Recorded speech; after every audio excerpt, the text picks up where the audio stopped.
Welcome. This podcast is an exploration into being human and what's possible when there's less attention on the noise in our heads. Warning. While listening to this broadcast, you may experience moments of deep peace, sighs of relief, personal insights, or long stretches of dead air. Do not be afraid. This is normal. Under the Noise with Wyn Morgan and Kate Roberts. Welcome to this week's Under the Noise with me, Wyn Morgan, and my co-host, Kate Roberts. Hello, Kate. Hey, Wyn. Hi. Today we're joined by a gentleman I've known, a chap I've known for 4 years. And at some point it feels like a lot longer, and at some point it feels like it could have been like 2 months ago at the same time. Whether it is 6 months between the times you and I talk, or sometimes even longer, or sometimes a few weeks, Jason, it's always a big pleasure of mine just to hang out in whatever reason there is for us to just say hi. So delighted to have you join us today. Yeah, thanks, Wyn. Yeah, it's a timeless experience, I guess, isn't it? You know, like connecting and resting in that space that just becomes obvious, I think, between us pretty quickly. So I appreciate that too. One question we love to ask a guest as we get started is what you'd love people to know about you who don't know about you.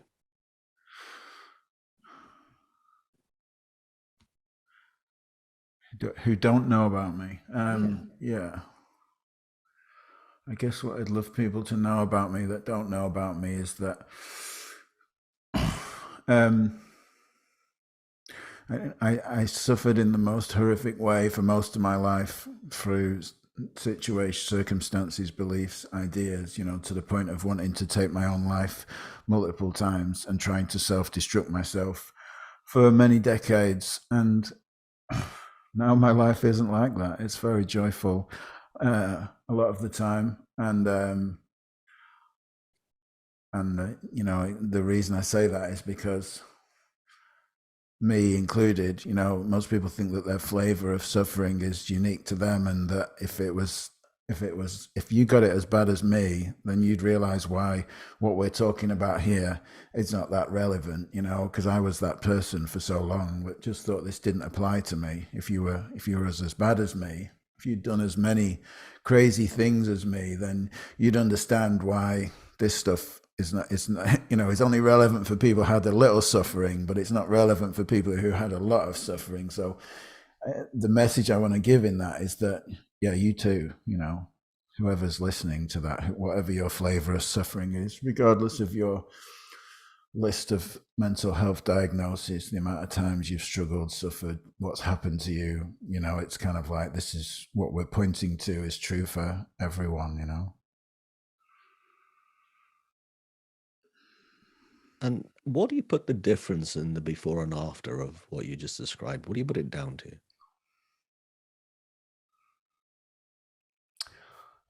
Eventually, life, you know, I like the saying that you can never get enough of what you don't want, you know, and that's life for me, pointing me back to myself, you know. It's kind of like, which it was doing at all times, yet I resisted for perhaps 4 decades, you know, of kind of looking outwardly for the answers to my internal struggles. And eventually, when it gets painful enough of getting too much of what you don't want, you know, it's kind of like you have to change direction and look inwardly. And looking inwardly was the start of that process of discovering who I was and the role that I was playing in the creation of my own suffering, I guess. And from there, you know, it's like everything starts to look different, you know. Say more about that, what you said about the role I play in my own suffering. What do you mean? I mean, like being born without any software, you know, with just as hardware with basic needs of love and warmth and food, you know, as a child, then from there, you know, I start to create this identity. I learn, I absorb from the world, social, family, influence, conditioning, societal, religious conditioning all becomes part of how I create myself in the world, what I call I am 5, I am 10, I am 50 years old. I'm Jason, I'm a therapist, I'm a digital marketer, I'm a dad, all the things that I put after all the things that I wallpaper onto this idea of myself as a fixed, separate entity, fixed inside of me and separate to you. It's kind of like, so I'm at all times from the point of having no conditioning, being a seamless flow of sensations and perceptions as a child, creating this idea of myself, and as I grow and as I learn, as I'm conditioned further, I'm seeing how I can make this separate person here better in the world, and kind of, and in the meanwhile, I'm struggling because I'm feeling separate. It's kind of like, and I'm trying to create myself in this way that can get recognized, that can get better, that can create validation for who I am and from you and everything else that I do in the world. So I've already set up this situation where I'm Jason's separate entity person, not part of the oneness of life, just carrying the weight of the world on my shoulders. And it's all on me, my responsibility to better myself as this separate person by whatever I do in the world. So there's the setup for the complete suffering, because it's not possible to gain happiness, acceptance, validation, love from the outside world, but it looks like it is, in the human experience, for most of humanity. And from there on in, the snowball is rolling, and growing, of suffering, because the more I try and obtain external validation for my internal suffering, the worse it gets, my experience. And I tell this story of me, as I said, I am now 10, I am now 12, I'm truanting from school, I'm overweight, I'm using food as a way of escaping from myself unknowingly, I'm trying to be better at school, I'm trying to get a job, I'm trying to get a status, I'm trying to lose weight, I'm trying to get a bigger car, a bigger house, more bedrooms, it's kind of like all these things that I think are going to qualify me in the world to be okay, and it looks like that I spend my life thinking when and if, when I get there, if I can get there, then I'll be okay. So I'm living in this illusion as Jason, as a separate thing to the rest of the world, trying to find validation outside of myself, and meanwhile, if you could ask me, who are you? It's kind of like I would tell this story of myself. I'm a victim of childhood trauma. I'm somebody who struggles with his weight. I'm someone who's shy, who's isolated, who's alone, in the world. I'm telling myself the same story every day. I'm creating it in my own mind, feeling separate, and then I'm escaping from the misery that creating myself as this separate entity looks like to me on a daily basis.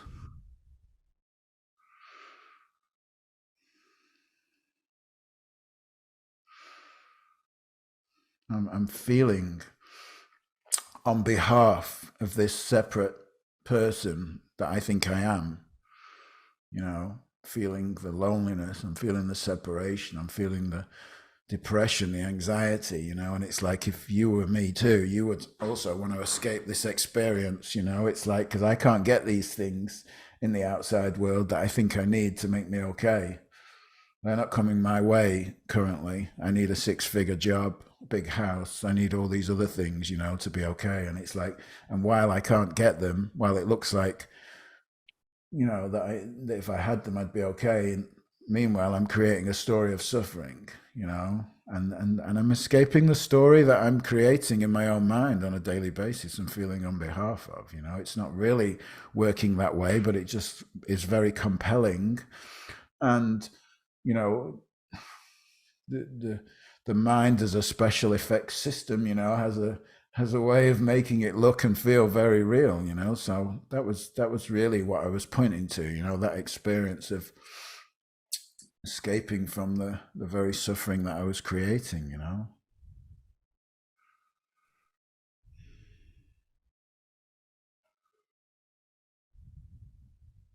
I'm glad I asked, because I mean that's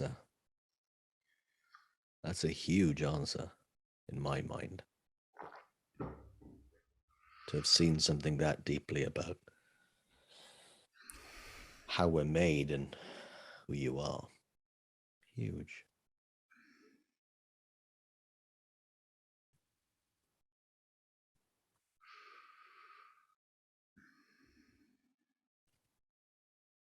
I wonder if you remember anything that, whether it was an insight, a new thought that along the way from there to here, that would be, that anyone listening right now could actually go, oh, that.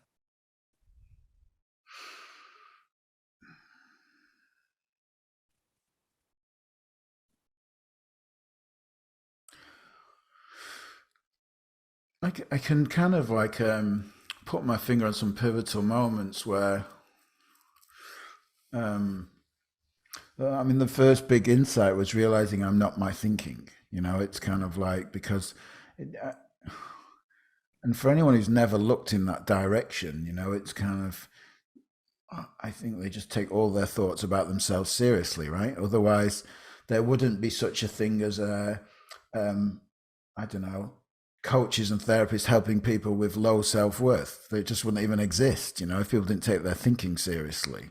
Um, Confidence coaches or any of those things, you know, like getting something more on the outside or how I show up in the world to make me feel better on the inside. None of those things would exist if we didn't take our thinking seriously. Um, so I kind of had this realization that it's more what I was just talking about, how I wasn't that, you know, I wasn't what I thought I was. And it was like, it just came about by the invitation I got was just to be, could I just be present? You know, it was like, and no one had ever invited me to be present. You know, no one had ever pointed out to me that if I stopped listening to information to get the answers, if I stopped listening to information to be right or wrong, if I stopped listening to information to see if it was like something I knew or if it fitted or didn't fit or whether I could argue or agree with it, you know, it's kind of like someone had pointed that out to me and I kind of just went, oh, yeah, I never thought of that. You know, it's kind of like, because I really thought at this point, you know, I was already like 20 years in the helping profession, psychotherapist with lots of letters and shit after my name that was kind of wasn't really helping me. You know, it's like, but I had these qualifications and still thought that I knew a thing or two, and no one had ever invited me to you know, just to be there, just to be here where we are now, just to be present in the moment. And like and when I started listening over those couple of days, you know, there was this experience of questioning my own story, you know, like my own thoughts about myself. And you know, like the experience of introspection rather than looking outwardly, because I hadn't turned up for that. I turned up to see how I could get a better life on the outside, you know, how I could get more money, lose more weight, get a better relationship, and find a better business, you know, or you know, health, wealth, relationships, all the things that people struggle with in the world, in the objective world. But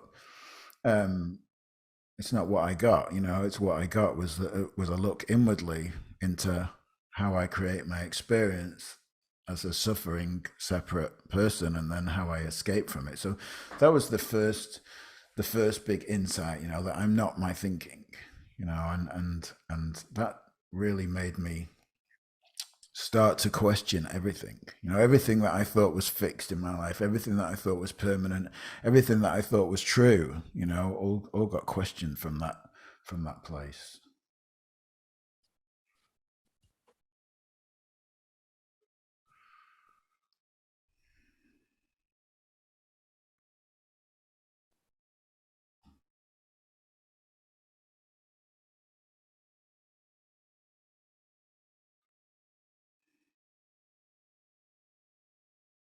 Jason, before we started recording, we were talking about some things that might be kind of fresh for you around addiction and anything else. Can you speak to that? Like what we had started to talk about before we hit record? Yeah. I think like while having those early experiences where I start to see I was not my thinking, I'd also become innocently lost in this new understanding, taken as gospel. And really I'd got more caught up in the concept of it than where it was pointing to, and as a result of that, I'd taken a lot of people's words literally and kind of believed that this was all I would ever need, and that if I wasn't feeling great all the time, it was because I just hadn't seen enough, and all that I was needed for me to do was to see more, and sometimes there was no time limit as to when that might come about, And I certainly found myself over time, in my own practice with people, repeating things that people had been said to me, and I had an insight watching a video. It was an investigation of video into I, with somebody where someone had kind of done this. Someone had said, look, I'm suffering and this is what's happening. I'm having this repetitive experience. And as I watched it, I'd had the realization that it wasn't my thinking, but I'd never asked the question, well, who am I?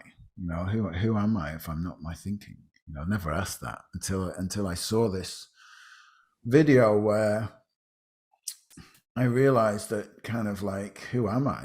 It's kind of like, there's nothing there. You can cut me open. There's no personality, character, fixed entity of me in there. It doesn't exist. And that I am a reflection of my current state of mind, or I'm a reflection of my what I'm seeing in the current moment in every moment. That's all that it possibly could be. And also that. So what I'd start to realize over time was that I was still struggling with some things. I was still having what I would call responses to trauma. My dad was killed in an accident when I was a kid, and I don't know how I coped with that. Was food at the time, which turned into addiction, which turned into crime and violence and chaos and all sorts of, and prisons and institutions and psychiatric wards and suicide attempts. That's kind of was my background. So I'd kind of had this paradoxical experience where my life had transformed. It's like I dropped away. 40 years of eating disorders had just disappeared. They'd just gone. 40 years of psychiatric care had just gone. It was not coming back. It was like I'd changed so much in my life. It just happened overnight. I stopped practicing as a therapist in the traditional Western way, as I did, because I saw that it was not useful to people to conceptualize and theorize about what was wrong with them, in the way that I'd been taught. But over the time, I was still at times suffering. I was still struggling. I was still having reactions to certain stimulus, particularly in relationships, being loved. I just didn't know how to be loved. I really just couldn't be with it. It's like I didn't know what to do. I didn't know what to do with playfulness, loving affection. I froze, and I didn't know what this frozen thing was. And I kept going back to people who would tell me, it's just your thinking. It's just a memory. It's just a memory. It's just your thinking. There's nothing you have to do about it. But it just kept happening, and it was affecting the quality of my life. And I kind of had started to see where I'd kind of bought into this concept, as I was saying earlier, that there should be nothing else I need to do, and that everything will be okay. And it's just a question of me seeing further as to how I'm creating my experience with my own thoughts. And that's the only thing that could ever be wrong. I mean, that is true, but sometimes it's not useful. You know, it's kind of like, it's not useful to just say that to anybody. And it was not useful to me in this case, because I thought, I've really seen a lot. I mean, I've seen a lot because I've had a palpable life-changing experience to where 40 years of addictions have just fell away overnight. You know, it's kind of like, that's not nothing. You know, I can't dismiss that. You know, so there was many realizations of kind of like that it's okay to say I'm still struggling with some things. You know, it's like this, I always share this, that this little old lady that I met when I first went to addiction rehabilitation, she was about 4'10", and she had these little half moon glasses, and she looked over these glasses and she said to me, "You can't save your ass and your face at the same time." You know, and I kind of thought, that's stuck with me ever since, you know, that like if I'm struggling with something, I need to be able to speak up about it, you know, because I can't appear to be this well person and put this front across as somebody who's all perfect and spiritual all the time. You know, it's kind of like sometimes I have to ask for help for myself too, you know, and kind of get a perspective on things. And I've always been willing to do that. You know, I've always been willing to share those struggles and show my own vulnerability, you know, and when I've got something that's bothering me. But yeah, I mean, I just had really been seeing this where I still have these responses. I still have these kind of bodily contractions, these frozen moments and stuff like that, you know, in my life, regardless of what I know or what I do, you know, it's not really come into it. And I'm just at a place where I'm just looking at, I'm just curious about those things, you know, rather than caught up in the idea that there's nothing wrong with me, it's just my thinking and I just need to dismiss this and live with it and it'll go away, pass, come back, fix itself or something, you know. So yeah, and that's where I'm at currently, you know, with stuff. And it's been a beautiful experience, just acknowledging and being with some of my own vulnerability and some of my own struggles and some of my own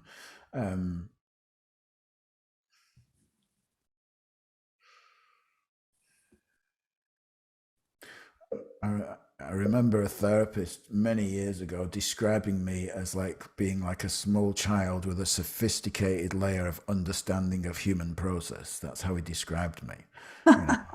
And he wasn't wrong, you know, at all. It's kind of like, and I can still be that small child, vulnerable, with a sophisticated understanding of exactly how the mind works and the fact of who we are and all this stuff, you know. And it's like, and I'm really just practicing not being that, you know, just being vulnerable when I feel vulnerable, just being present when I feel present and I'm not certain, you know, rather than having to have all the answers to stuff. And I think there's no end to this stuff, right? There's no goal, there's no end, there's no place of enlightenment, there's no, you know, experience of perfection where we sit cross-legged in the lotus position, palms up, floating around through life, all spiritual all the time, you know. And it's like, that's cool, that's great that there isn't, you know.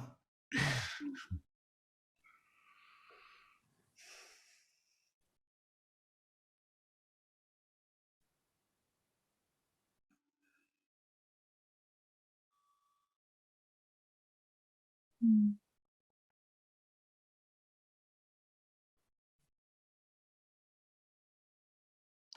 It's also changed my practice as well with people because I'm much more,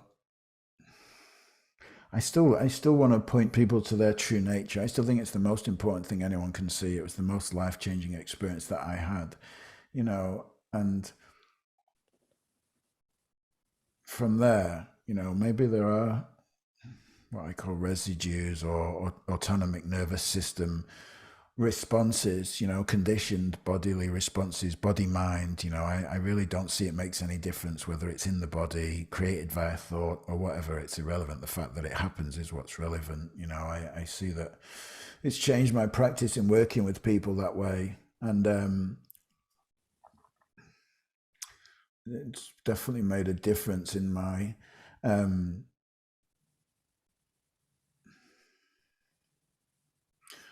having a deep connection with people, with some clients and stuff, you know, being willing to look at the body's responses and including the body, you know, rather than just being it's all mind, it's all it's all thought, that just doesn't wash with me anymore. So how do you now say it and see it? I'm still very much in the present moment. It could be like that. I notice with clients that something's happening. I can notice a bodily response, and it's like this is where the therapy of old comes back into the present. Because it. And I always thought that perhaps one day these two things will combine, but I wasn't sure how, because I spent many years caught up in calling myself a transformative coach because that was the cool thing to do, right? The fact is that I'm a therapist, and there's thousands of people looking for help that are suffering, right? Why did I get so caught up in calling myself a coach? What does it even matter what people think I am? It doesn't make any difference to me. And in fact, I hate titles. I'd rather say nobody, just we're going to have a conversation, but people looking for somebody, right? So, and then it comes together in that, like, when we get close to this conditioning in conversation, people that have had experiences that in some way have been traumatic, to them, and it could be anything. There's no qualifying of traumatic here. It has to be bad for me, different to you. It's unique to each individual person. But what I'll notice is people, you can notice them swallowing, you can notice them playing with their fingers, you can notice tension in their jaw, in their shoulders, it's kind of like anything like that. And if you're very present with somebody, you can feel energetically, even on video, when something is happening for somebody in the conversation. Now, it's still the same in that people will invite you into that, people will invite you into that. And if you can see it, it's kind of like, all I do is kind of ask people, what's going on now? You look like your jaw is tense sometimes, or something going on with your head because you keep scratching your head. It's kind of like, people just melt. It's kind of like because they become present in the moment in their body where there's some resistance or experience going on, and just become very present. And this is the way it happened for me too. And somebody spotted me in that, and this is what triggered this whole sequence of seeing for me into what's going on for people. Because you can get so far with an understanding of, I'm not my thoughts, who am I, and questioning from the mind. But a lot of the time, the body has just held the score. It's just been contracted in a way of such a way that it can hold emotions. People can hold emotions by just doing that with their fingers. People can hold emotions by just having a tense shoulder on one side. It's kind of like, and they don't cry, they don't feel, they're just completely frozen. It's kind of like, and as they just let that go and stop doing that and just keep their hands still, it's kind of like this. Sometimes it happens where a lot of emotion will pour out, and then it's like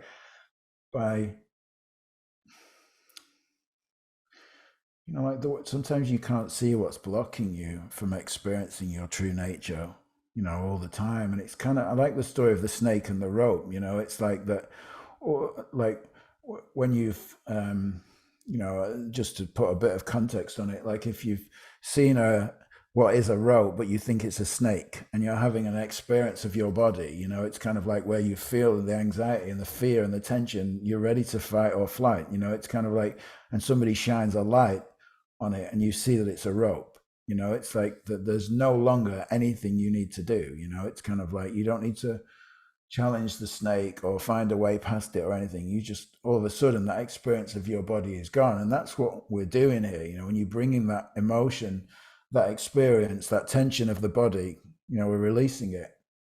It's like shining a light on whatever's in the way, and it's kind of like, and people just, I've noticed, become more grounded in the present moment with that, and have sometimes a release experience, sometimes tension that they didn't even know they were holding. And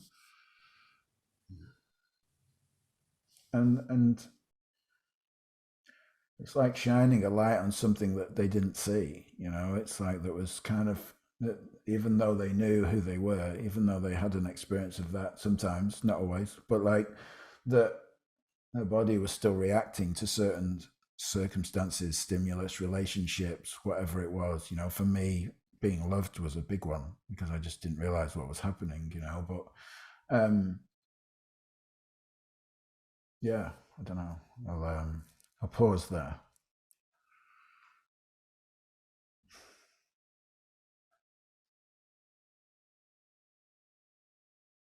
a few things showed up for me when you were sharing that.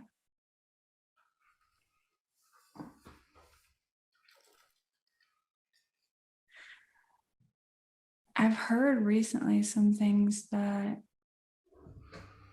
really kind of resonated for me.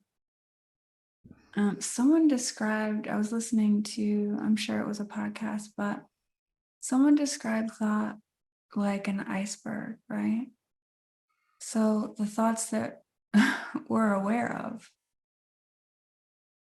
are just the tip of an iceberg of thought, that we have picked up and carried with us throughout our lives. And then I also heard someone very simply say, the body follows the mind. And it was very simple in a way that I didn't need to process it or think about it. It was like, yeah. And so as you're sharing, we think about all the thought that maybe we're not aware of, that our bodies are just following. In a very natural and easy way, that's just what we do. And that's so, the fact that the therapist said to you about how, you are like a young person, right? Like a kid. Underneath all of our analyzing and understanding, right, in our conceptual minds. The fact that kids literally embody the present moment. Like they're just experience happening without analyzing it and without needing to know why. And they're just, whether or not they're having some kind of meltdown, like they just will rock it completely 100% and then leave it behind. And they're in the next moment. And there's something about that. It's like they're embodying the whole human experience without needing to understand it or label it or, do what we do when we have decided, oh, this is, oh, I love this feeling. This is so much better than how I was feeling. And this is the way I want to feel all the time. Like they don't, they're just in the moment in a really beautiful way. I think they're just allowing experience. Can't imagine a better compliment, honestly, from a therapist. Because there's something very simple about the way they experience life that I think we complicate as adults, trying to get it right or see more. No. That's just what showed up when you were talking.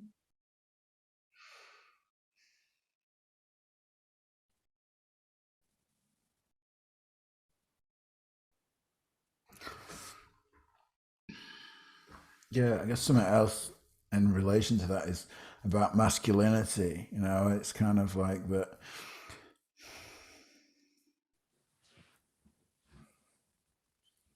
Guess what I'd seen over the years, there's a lot of toxic masculinity kind of like beliefs portrayed around about what's it like to be a man, and to be vulnerable, in relation to what you were saying, and it's like that. I think that's more like a societal and generational conditioning, that's kind of like been there because male suicide is the number one killer, it's like of men. And there's this, I've just been to an event where there was, I was certainly vulnerable, and there was a lot of other people that were men that were vulnerable. And we had quite a few conversations about this idea that it's not okay, it's not okay to be vulnerable. And it's like you said, children, they just let it all out. They scream and shout. My kids do, they cry in the moment and then they're okay again. It's like they're not holding it back. And making it mean something, and then reliving it for years, to come. But I still brush up against that, I still brush up against that conditioned resistance to being vulnerable. I still see that, it's even though no one else can hurt me, I don't see that they can. It's kind of like, but it just sometimes doesn't feel that safe to be vulnerable. I'm coming from my background where there was violence and gangs and crime, on a daily basis for many years, prisons and institutions and stuff. It's like you learn to hide that stuff very well, and you certainly learn to become super self-sufficient. It's kind of like in a way that it's detrimental, because I can do anything, I can achieve anything, I can go anywhere, I can, I just have got that sort of inbuilt way of coping. It's kind of like, but it's not very productive when it comes to relationships. It's kind of like my partner doesn't like that about me. It's kind of like when I'm just off in doing mode. So that's an ongoing thing for me, to see and to be more of, to be brave, to be courageous and show up, to be vulnerable in front of a group of people if that's how it feels, just to be me.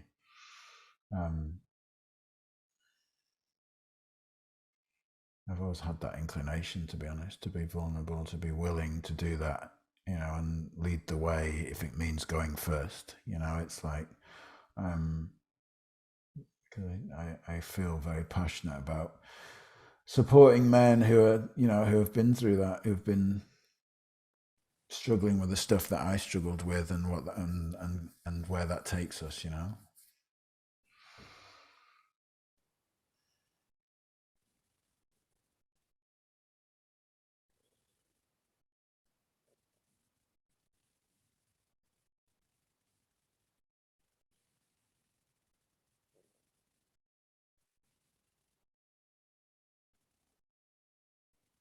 You never see that, right? I mean, like when you see these lists on social media of like, what's it like to be a real man? It's kind of like, it doesn't say crying at the top of the list or vulnerability. It's kind of like, that's never on the list.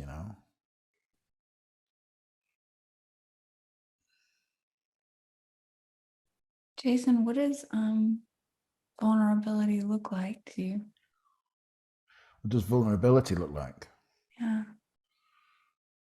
Being willing to show up in whatever comes. It's kind of like times it could be tears, sadness, anger, whatever it is, that comes, that's seen as not a perhaps not a socially acceptable or thing that you do as a man or in a group or whatever it is. It's like, it's I guess what I would call being unapologetically you, in those moments, whatever they are, allowing myself to be witnessed as I am, whatever that is,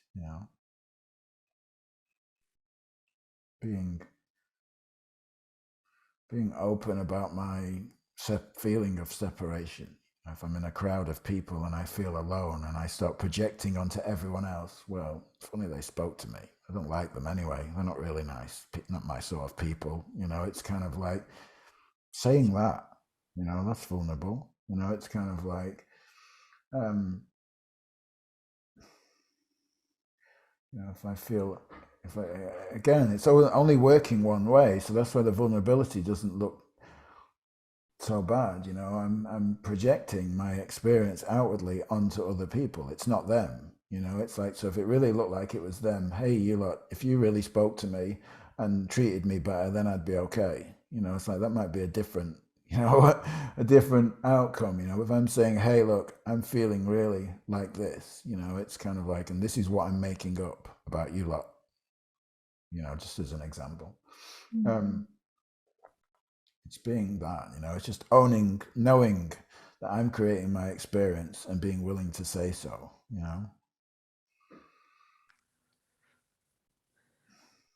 And none of us struggle with that when things are good, right? It's not about me saying my life's great. I mean, there's nothing really challenging about that. you know. Mm.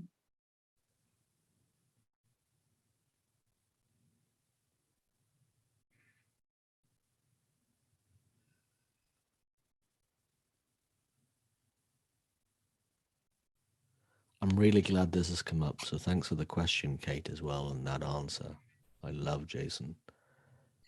Because I hear a lot about vulnerability as something to do as opposed to what you just described. I'm now going to do vulnerability as the act of being vulnerable, which I think is a very distinct difference in the way that you just described it.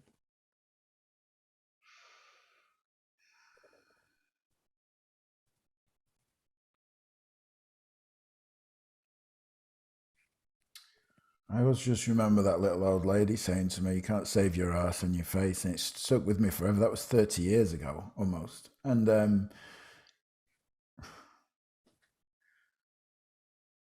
just that knowing that I can't create this image of myself as doing really well and be honest about whatever's going on with me, you know, in the moments.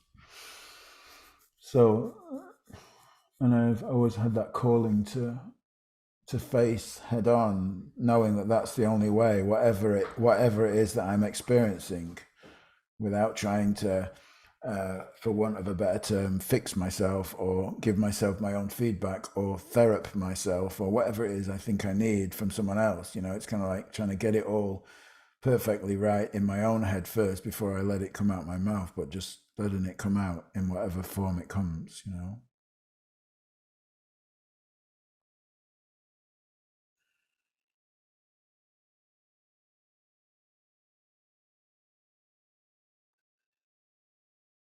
And none of this having any meaning about me, you know. It's kind of like when I realized that, like, I can just be in whatever I'm in, you know. It's kind of like without it being a competition, you know, without me playing the role of teacher, therapist, coach, whatever I want to call myself, thinking that I can't share this stuff, you know. It's kind of, but everyone is struggling with something, you know. Everyone is having a struggle of something, you know. It's kind of like people post the veneer of a polished spiritual life, you know, on their Facebook videos, you know. It's kind of like, and then behind the scenes, you know, they're struggling with something. And like, that's just because the human experience of, in its very nature will, you know, probably this deeper seeing of true nature will probably go on forever, you know. Deeper unpicking or undoing of conditioning will carry on, you know. It's like it's so ingrained in some of us for some of us more than others, you know. And I guess the biggest thing about it all is that I realize is there's no comparison of experience, you know. Like, no, but I'm not talking for everyone here, you know. I'm talking for me. And it's like, and I know I really, if I catch myself doing it, if I've done it in this audio, you know, feel free to tell me, you know. It's kind of like, but I don't want to talk for everyone, because I realize no one can talk for everyone, nobody, you know. And it's like, and the only thing we know for truth is what we think about our own experience. Like, that's it, you know. It's like, and what I've seen is what I have experienced for myself, you know, what I'm experiencing for myself. And it's like, and I feel less willing these days to say about what works for everybody or what's right for everybody, and also trying to compare, well, this is what I've seen, it has to be true because I've seen it, you know. It's kind of like, not necessarily, you know. It's kind of like, doesn't seem to work like that, really, you know. This is where I'd become lost in the concepts of repeating what I'd heard other people say that I thought must be true because more than two people have said it and they've been known for years and blah blah blah blah blah, so I should repeat it too as if it's true, you know. It's like, no, I don't, you know. And I'm okay saying I don't know these days, you know. I think that is actually, for me, is better, you know, to show up not knowing than thinking I know a thing or two, you know.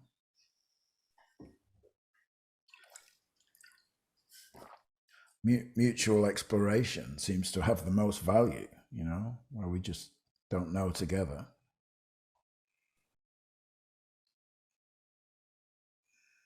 It really does. Mm.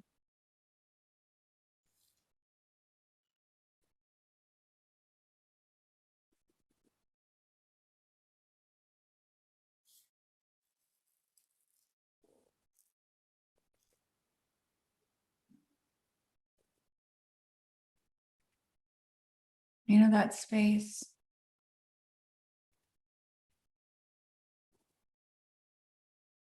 And I don't see this a lot of the time, but that space with someone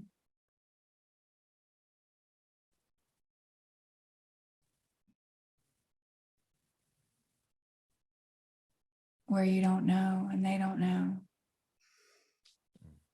I didn't see its value ever growing up, and it's only recently that I have begun to experience the value of being in a space with someone and not know, and have them willing to be there with me. That's so rare.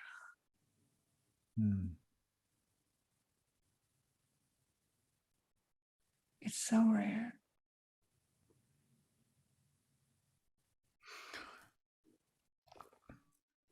Yeah, you can only do that, right, when you've been willing to let go of who you think you are in the world. It's kind of like, and it's okay not to know. Like, That's why it's so big,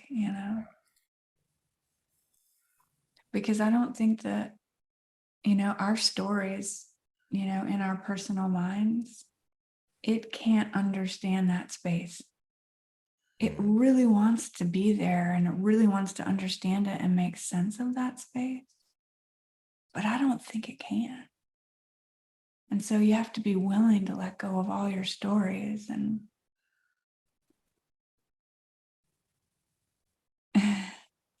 your need to look a certain way, right? Like you have the answers or know something, and be willing to be in that space. And I didn't see that really until, I met Wyn. Wyn's really good in that space. I'm going to call you out for a second, Wyn. And I have this other friend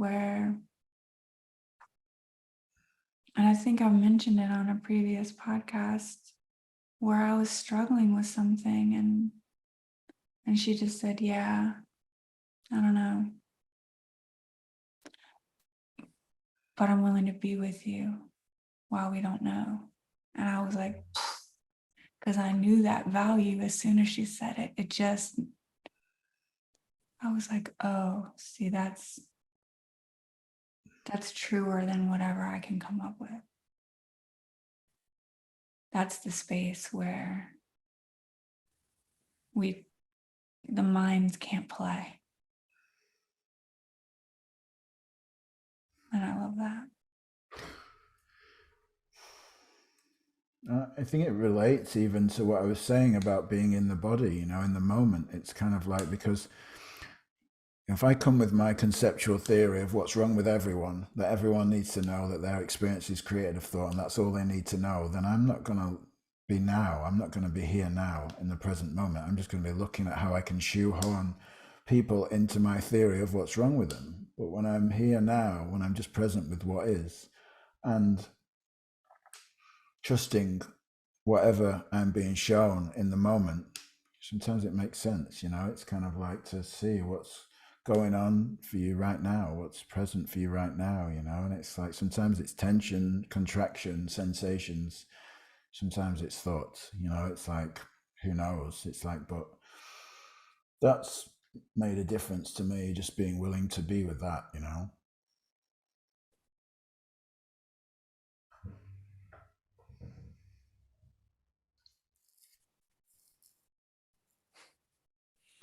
It just occurred to me how easier life is when the only thing we're responding to is what is, as opposed to responding to things that aren't there.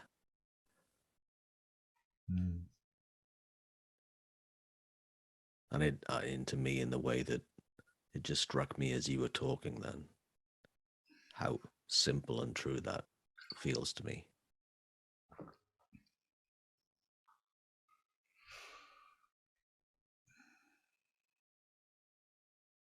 This has been very rich, Jason. Thank you.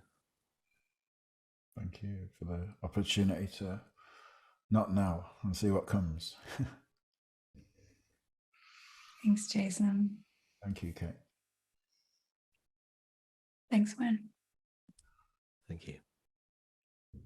You've been listening to Under the Noise. I'm Kate Roberts, and I'm here with Wyn and with Jason. If you have any questions or comments or suggestions for topics, please feel free to reach out. Our details follow the podcast. Have a great week. Thanks for joining us. We'd love for you to subscribe, rate, and review. If you have a topic or question that you'd like us to chat about, email Wyn or Kate at wyn@winning.co.uk and kate@katerobertscoaching.com. Until then, enjoy what's possible under the noise.